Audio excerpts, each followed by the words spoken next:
Hello students, my name is Abhishek Srivastava. Welcome to eTech. आज हमारा topic है potential and electric intensity inside a conducting sphere. आइए इसके बारे में जानते हैं। आइए शुरू करते हैं। A conducting body where hollow और solid the charge is zero. Hence first condition है फ्लक्स इज जीरो। सेकेंड है आपका field intensity is zero. Third is all point within the conductor are at the same potential as at its sphere. इस पे based हम लोग एक numerical solve करते हैं, तो आपको ये सारे पॉइंट्स जो हैं वो इजीली समझ में आ जाएंगे।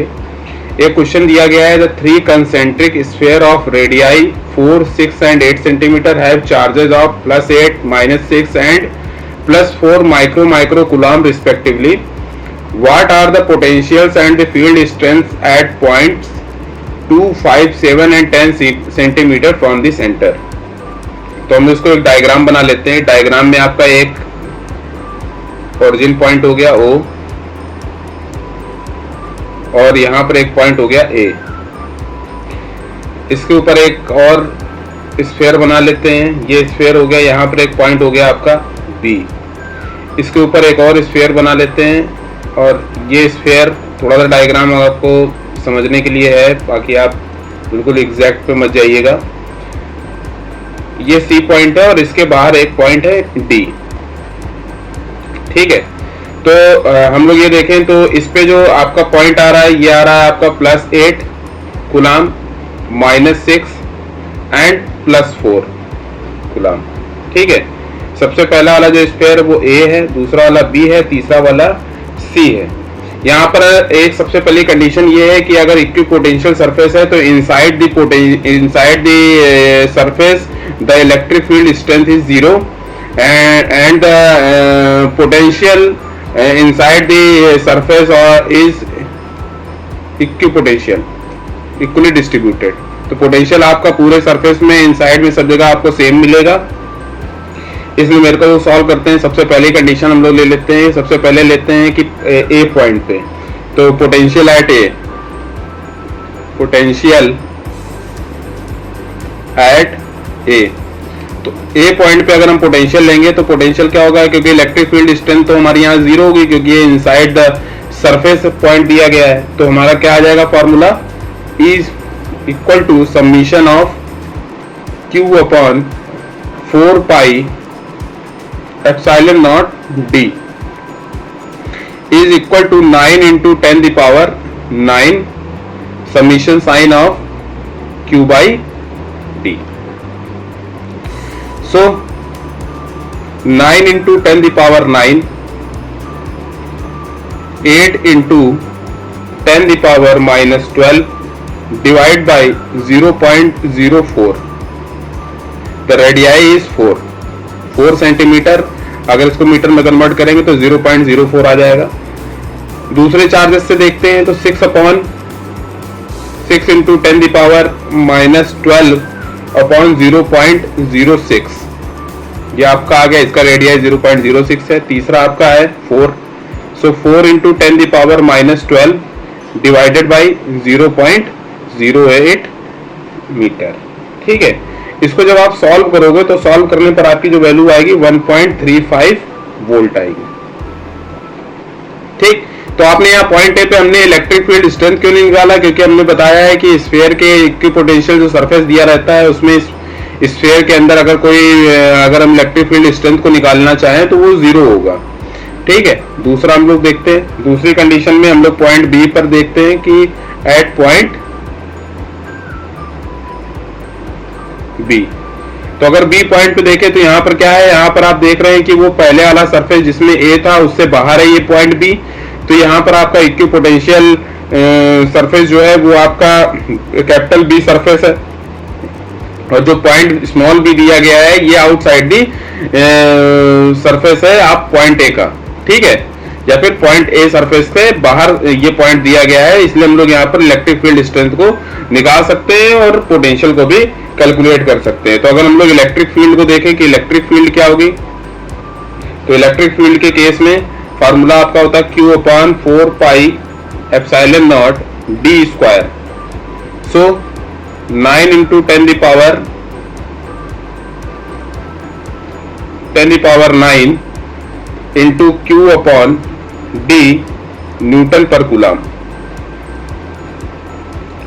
So the value is 9 into 10 the power 9 into 8 into 10 the power minus 12 divided by 0.05 is equal to 28.8 Newton पर कूलम. क्योंकि आपका एक पॉइंट बी जो था, इस बी पॉइंट पे ये किस सरफेस से बाहर था, ये पूरे ए सरफेस से बाहर था.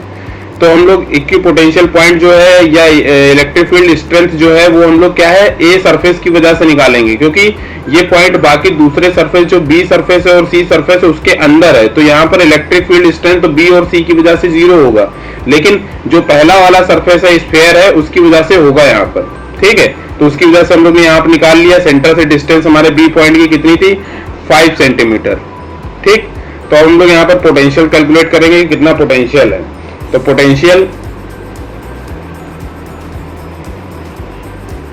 पोटेंशियल बराबर हो जाएगा आपका at B is equal to 9 into 10 the power 9 multiplied 8 into 10 the power minus 12 divide by 0.05 minus 6 multiplied 10 the power minus 12 divide by 0.06 plus 4 multiplied 10 the power minus 12 divided by 0.08. ठीक है, इसकी वैल्यू कैलकुलेट करेंगे तो 0.99 volt आपकी आएगी. तीसरे point पे चलते हैं. अगर हम लोग एट पॉइंट सी, तो सी में आप देखेंगे, सी के केस में जो ये बी पॉइंट है, जो ये बी स्फीयर है और ये ए स्फीयर है, इससे बाहर सी पॉइंट है, तो हमारा इलेक्ट्रिक फील्ड स्ट्रेंथ इन दोनों स्फीयर की वजह से आएगा. लेकिन सी पॉइंट के अंदर, सी स्फीयर के अंदर है, तो यहाँ पर electric field strength due to C 0 होगा. ठीक है, तो हम लोग यहाँ पर पोटेंशियल भी निकालेंगे और इलेक्ट्रिक फील्ड स्ट्रेंथ भी निकालेंगे ए स्फीयर और बी स्फीयर की वजह से. चलिए आगे देखते हैं, इसको सॉल्व करते हैं. तो ये जो आपका सी पॉइंट है, ये सी पॉइंट मेन ऑरिजिन से कितने सेंटीमीटर दूर है, ये 7 सेंटीमीटर दूर है. तो डिस्टेंस क्या है आपकी, डिस्टेंस 7 सेंटीमीटर फ्रॉम ओ. ठीक, तो हमारा इसको सॉल्व करते हैं. तो फील्ड स्ट्रेंथ कैसे निकलेंगे, field strength, electric field strength is equal to हो जाएगा 9 इंटू 10 द पावर 9. 2 की वजह से इस पे इलेक्ट्रिक फील्ड स्ट्रेंथ लगेगा क्योंकि 2 स्फीयर से बाहर है. 8 into 10 the power minus 12 divide by 0.07 square और minus 6 into 10 the power minus 12 divide by 0.07 square. ठीक है, ये आपकी वैल्यू आएगी 3.67 न्यूटन कूलम. ठीक, अब हम लोग इसके बाद पोटेंशियल निकाल लेते हैं. सी पॉइंट पे पोटेंशियल क्या आएगा, potential is equal to at point C 9 into 10 the power 9 multiplied 8 into 10 the power minus 12 divide by 0.07 minus 6 into 10 the power minus 12 divide by 0.07 plus 4 into 10 the power minus 12 divide by 0.08. इसकी value आपकी कितनी आएगी, 0.71 volt. ठीक है, fourth point हम लोग निकाल लेते हैं at point D.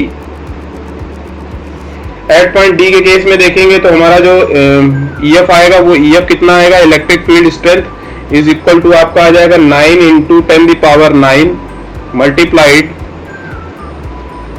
8 into minus 12 divide by 0.1 क्योंकि इसकी डिस्टेंस क्या है फ्रॉम O से है 10 सेंटीमीटर.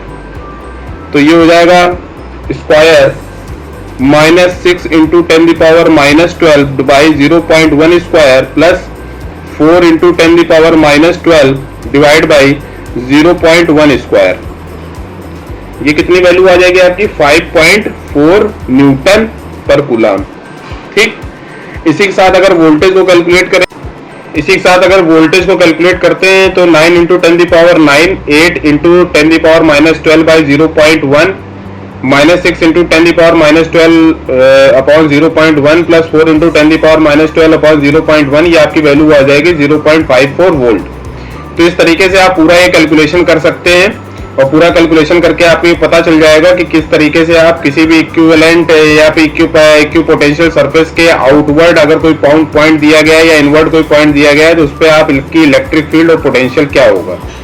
ठीक है, तो आशा है कि आपको वीडियो समझ में आया होगा। अगर वीडियो सही अच्छा लगा हो तो आप इस वीडियो को लाइक करिए, चैनल को सब्सक्राइब करिए। मिलते हैं नए टॉपिक।